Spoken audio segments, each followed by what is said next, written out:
Bom dia, Pai do Senhor Jesus. Estou muito feliz de estar aqui mais uma vez com meus irmãos do culto do almoço. Amém? Eu convido os irmãos a acompanharem comigo a passagem de Lucas 19, a partir do verso 1. O título é O Publicano Zaqueu. E tendo Jesus entrado em Jericó, ia passando, e eis que havia ali um homem chamado Zaqueu. E este era um chefe dos publicanos e era rico, e procurava ver quem era Jesus, e não podia, por causa da multidão, pois era de pequena estatura. E correndo adiante subiu a um sicômoro para o ver, porque havia de passar por ali.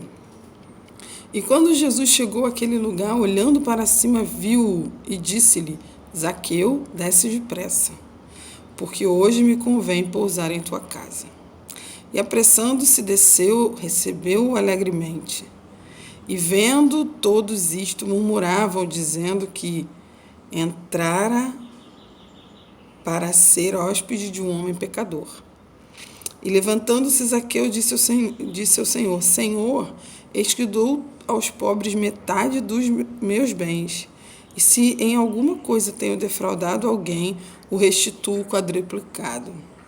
E disse-lhe Jesus: Hoje veio a salvação a esta casa, pois também este é filho de Abraão, porque o Filho do Homem veio buscar e salvar o que se havia perdido. Irmãos, a história de Zaqueu é uma história, de muitas contradições, porque o povo olhava para Zaqueu como, apesar, de ser judeu, ele coletava impostos e entregava para o Império Romano, então eles tratavam Zaqueu como um traidor, tratavam Zaqueu como alguém que eles queriam longe, não era uma pessoa bem chegada, não era uma pessoa que eles queriam, que os judeus queriam proximidade. E, de repente, Jesus chega, algo em Jesus chamou a atenção de Zaqueu, a ponto dele subir em uma árvore para vê-lo passar. Só que Jesus, lá no seu íntimo, e no seu chamado, voltado completamente para a sua missão, ele olha para Zaqueu e diz que é para Zaqueu descer, e diz que convém que ele pouse em sua casa. Irmãos, o que eu quero nessa manhã relembrá-los é do poder que Jesus tem de mudar situações, de mudar histórias, de ressignificar. Essa questão de ressignificação tem a ver até com o nome de Zaqueu, porque no hebraico o nome de Zaqueu significa puro, justo. E eu creio que no momento em que Jesus fala que vai pousar na casa de Zaqueu, ele se sente diferente do que era dito, a seu respeito. Ele sai da condição de traidor para a condição de alguém digno de confiança, alguém digno de ser amado, alguém digno de ser investido tempo nele.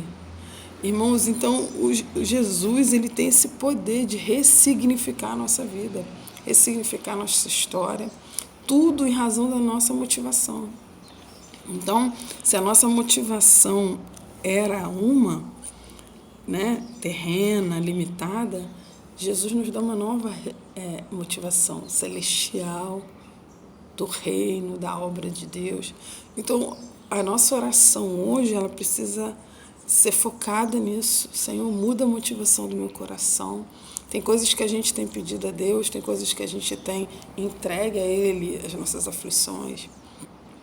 Mas a gente precisa pedir sabedoria a respeito de como orar, de como interceder, tanto pelas pessoas como por nós mesmos, nas nossas aflições, mas qual a motivação?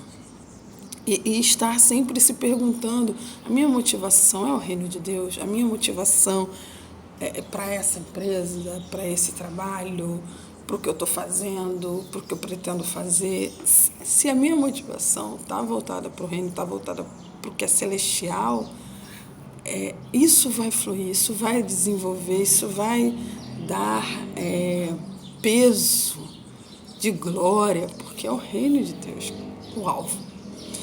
E às vezes a gente se perde. Alguns aqui vão até dizer que Zaqueu pode ter se perdido dentro da sua profissão, dentro do ofício dele, pode ter se perdido dentro do foco do que ele tinha a fazer, mas a gente vê uma coisa assim, imediata, uma mudança. Eu dou aos pobres, ele se colocou ali, ó. Senhor, eis que dou aos pobres metade dos meus bens. Se alguma coisa tenho defraudado alguém, o restituo quadriplicado. Já havia conversão, já havia transformação, já havia ressignificação. Ele quis mudar, ele desejou mudar, ele manifestou mudança.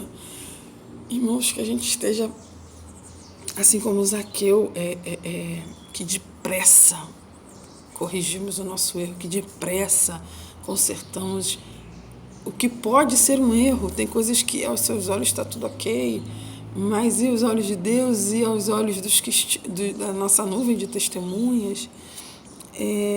Sabe, o Senhor, ele nos ensina até a lidar com os nossos problemas.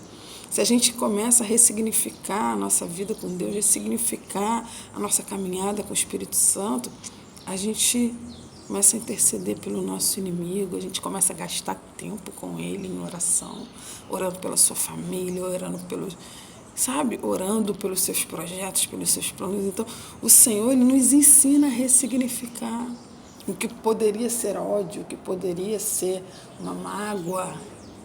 Deus te dá a ressignificação disso. Não, tira tudo isso e começa a interceder pelo teu inimigo.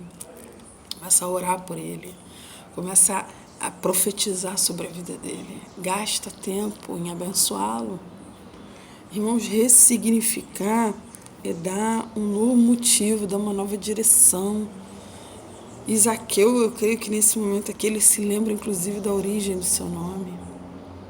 Ele se lembra que ele é puro, se lembra que ele é justo. Amém? Então nessa manhã eu quero te lembrar que na sua vida não é só Jesus que está passando e você está correndo atrás dele ou subindo numa árvore para vê-lo. Ele mora em você. A gente não precisa mais sair numa correria, numa disponibilidade de vou subir, eu vou... Não. Ele mora em você. Dá valor a essa visita que se iniciou como visita, mas fez morada. Né? O Espírito Santo entrou. No teu primeiro encontro com o Espírito Santo, você deixou ficar. Amém? Então, que você ressignifique a tua vida com Deus. Nessa manhã você se lembre que tem coisas e valores que precisam ser mudados em você e em mim. Que a gente se coloque para corrigir nossas motivações, para corrigir nossa maneira de lidar com problemas, nossa maneira de lidar com situações adversas, com pessoas que às vezes ou te feriram ou te magoaram, que na competência, né, que no dia a dia, que Deus se encarregou Ele mesmo de tirar às vezes da comunhão, da caminhada, porque Ele tinha um propósito. Quando Deus separa Abraão de Ló, Ele também tinha um propósito. Então, irmãos, que a gente esteja atento à motivação do céu, à motivação do reino de Deus. Mas a gente vê que Abraão abençoa Ló. A gente vê o esforço de Abraão em abençoar a vida do seu sobrinho. Então, que a gente tire tempo em abençoar os inimigos que se levantam contra nós, em abençoar toda a trajetória deles na terra. Amém? E que a gente tenha um compromisso de buscar a todo instante qual é a motivação das nossas ações, qual a motivação dos nossos sonhos, dos nossos projetos. Amém? E eu agradeço a oportunidade nesse momento, em nome de Jesus. Vamos orar? Pai, em nome de Jesus, muito obrigada pela vida dos meus irmãos que nessa hora estão indo trabalhar, nessa hora estão cuidando cada um das vidas e se cuidando devido a essa pandemia que temos atravessado. Peço a Ti que a Tua misericórdia nos cubra, que o Teu sangue, Senhor, nos cubra e que Tu nos guarde no Teu esconderijo. As nossas famílias, a nossa casa. Quero Te pedir, Senhor, que Tu venha nos dar uma motivação celestial para cada coisa que temos vivido e passado, e projetos de vida e de sonhos e do que fazer, do como fazer. Que o Senhor esteja, Senhor, nos conduzindo assim, Pai, como Tu fizeste a Zaqueu, deu um novo sentido para a sua vida, deu uma ressignificação. Senhor, fez lembrar, Pai, a raiz do seu nome. Fez lembrar que lá no hebraico ele significa puro e justo. Então, que a Tua infinita misericórdia continue a fazer em nós, Senhor, não só uma visita, como se relata do livro de Lucas, Pai, lá na casa de Zaqueu, mas a Tua morada em nós, que ela venha dar muitos frutos e frutos excelentes, que a gente dê atenção ao Teu Espírito Santo que mora, que habita em nós, Senhor, e que a gente se deixe ser transformado. Eu quero Te agradecer em nome de Jesus. Amém. Amém? Bom dia.